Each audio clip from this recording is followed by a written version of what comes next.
Hare Krishna. Association of devotees, भक्तों का संघ बहुत ही महत्वपूर्ण है और इससे कितना फायदा होता है इसको हम एक कथा के माध्यम से समझेंगे। एक बहुत बड़े सेठ जी थे, बहुत बड़े बिजनेसमैन थे, पर उनका एक रिश्तेदार था जो गुजर गया और उसके घर में एक छोटा बच्चा बच गया। वो बच्चा सेठ जी के यहाँ रहने लगा और धीरे धीरे वो नौकर की तरह रहने लग गया। हालांकि था वो रिश्तेदार का बच्चा, पर नौकर की तरह सारा काम करता था और उसको रूखा सूखा खाने को मिलता था। तो वो गांव था, तो गांव में गैया चराता था जा कर के रोज, और जब आता था चरा के तो उसको सूखी रोटी, बासी रोटी, सब्जी कुछ ऐसे मिल जाता था। कभी कभी कुछ नहीं मिलता था, नमक रोटी मिलता था, तो उसे खाया नहीं जाता था क्योंकि वो भी अच्छे घर का था। तो एक दिन वो आया जब गैया चरा के, तो उसने बोला नौकरानी से, उस घर की नौकरानी से, कि सूखी रोटी मैं कैसे खाऊंगा, थोड़ा सा मुझे रबड़ी दे दो, तुम्हारे पास किचन में रबड़ी है पड़ा हुआ, तुम थोड़ा सा रबड़ी दे दो मुझे तो मैं खा लूँगा। नौकरानी ने गुस्से से बोला कि तुम्हारे लिए रबड़ी नहीं बना है जो मैं तुमको रबड़ी रबड़ी दे दूँ, जो है वही खाना पड़ेगा। लड़के को बहुत बुरा लगा और वो किसी तरह खा लिया। फिर उसी गांव में एक भक्तों की मंडली आई हुई थी, साधु इत्यादि प्रोग्राम हो रहा था, बड़ा सा पंडाल प्रोग्राम हो रहा था, साधुओं का ग्रुप था।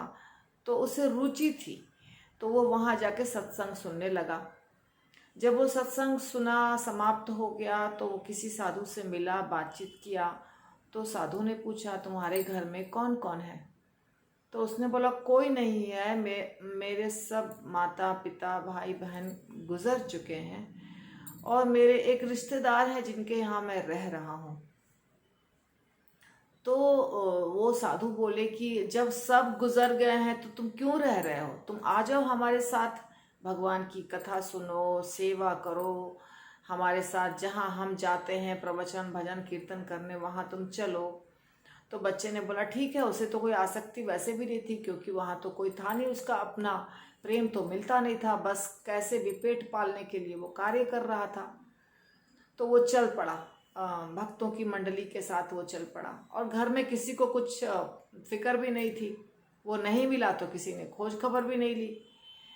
तो धीरे धीरे वो भक्तों के साथ रहने लग गया, साधु की जो मंडली थी उसके साथ रहने लग गया और प्रवचन सुनता था, भगवान की सेवा करता था। उसको पढ़ने के लिए काशी भेज दिया गया, वो काशी चला गया और वहाँ से बहुत शास्त्रों का अध्ययन करके संस्कृत का विद्वान पंडित बन करके वो वापस अपने मंडली में आया। तो उसे बहुत ज़्यादा ज्ञान था शास्त्रों का। तो सारे जो सीनियर्स थे उसके ग्रुप में, उन लोगों ने उसे उस भक्तों के मंडली का जो मंडलेश्वर होता है, जो महंत होता है, वो पद दे दिया।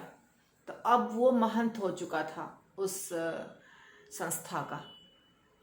तो फिर वो, चूंकि उसे बहुत ज्ञान हो गया था शास्त्रों का, तो प्रवचन देता था और जो भी भक्ति की विधियां होती थी सब पालन करता था। बहुत उत्तम कोटि का भक्त बन गया था। तो प्रचार करने के लिए भक्तगण इधर उधर सब जगह जाते हैं, तो वो भी जाता था। एक दिन उसे उसी गांव से निमंत्रण आया जिस गांव में वो गैया चलाता था, और उसी घर से निमंत्रण आया जिस घर में जो उसके रिश्तेदार का घर था। तो वहां पहुंचा, तो छोटे में गया था फिर भी याद तो सब कुछ था उसे।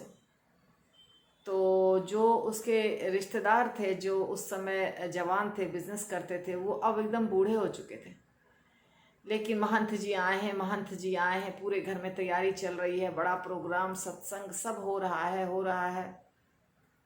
सब होने के बाद, प्रवचन कथा सब समाप्त होने के बाद, इनके लिए, महंत जी के लिए बहुत सारा प्रसाद आया। एक बड़ा सा लकड़ी का जैसे चबूतरा, पीढ़ा, जो भी बोलिए वैसा था, उस पर बहुत सारे भोग रखे हुए थे कि महंत जी को जो इच्छा होगी वो खाएंगे।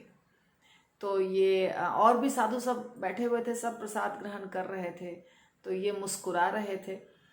फिर वो जो जो इसके रिश्तेदार थे, जो सेठ जी थे, वो आए और अपने हाथ में बहुत बड़ा सा मोहन भोग का पात्र लेकर के आए कि आप कृपा करके मेरे हाथ से मोहन भोग अवश्य लीजिए। ऑलरेडी इसके पास, ये महंत जी के पास बहुत सारा रखा हुआ था प्रसाद, फिर भी वो आए कि मेरे हाथ से मोहन भोग अवश्य लीजिए। तो वो हंसने लग गए। तो सेठ जी ने कहा कि आप क्यों हंस रहे हैं, आपको पसंद नहीं है मेरे हाथ से लेना? तो बोले कि नहीं, मुझे पुरानी बातें याद आ गई। क्या बातें याद आ गई, जरा हमें भी बताइए।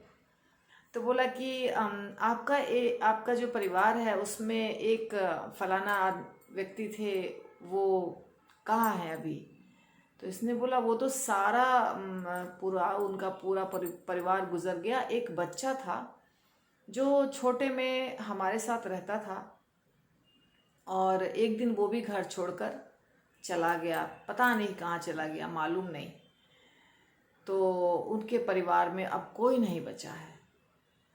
तो ये मुस्कुराने लग गए और बोले वो बच्चा मैं ही हूँ, जो गैया चराता था वही मैं हूँ, और आज मैं महंत बना हुआ हूँ, और आज आप मेरे सामने मोहन भोग लेकर के खड़े हैं, बड़ा सा पात्र लेके, कि आप थोड़ा सा ले लीजिए, कृपा करके मेरे हाथ से ले लीजिए।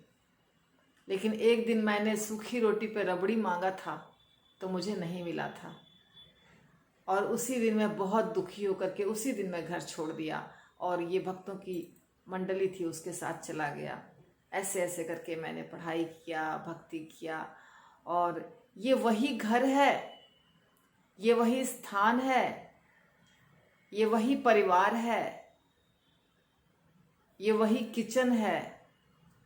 लेकिन आज आप स्वयं मुझे दे रहे हैं, और इतना सारा दे रहे हैं। क्यों?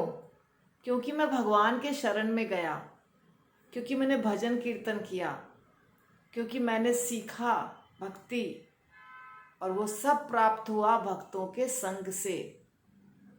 परिस्थिति पूरी बदल गई, उलट गई परिस्थिति। पहले मांगने पे भी नहीं मिला, और अब बिना मांगे मुझे 56 भोग मिल रहा है। तो सच बात है। ऐसा ही हम देखते हैं हमारे श्रील प्रभुपाद के जीवन में। श्रील प्रभुपाद ने बहुत कष्ट किया था जब यहाँ थे, जब वो प्रचार करने की कोशिश कर रहे थे।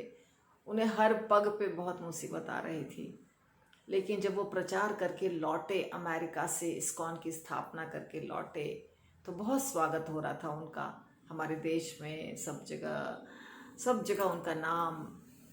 और अंत में तो वो कितना मान सम्मान के साथ उन्होंने शरीर त्याग किया। तो भगवान की भक्ति करने से, भक्तों का संग करने से, गुरु की आज्ञा का पालन करने से आपका जीवन पूरी तरह से बदल जाता है। इसका अनुभव एक नहीं, 50 सैकड़ों भक्त कर चुके हैं, और आप भी करेंगे यदि आप भक्ति करेंगे। श्रील प्रभुपाद की जय, हरि बोल। यदि आपको अच्छा लगता है तो प्लीज़ आप इसको शेयर करिए, सब्सक्राइब करिए, लाइक करिए, ताकि सबको ये वीडियो देखने मिले। हरि बोल।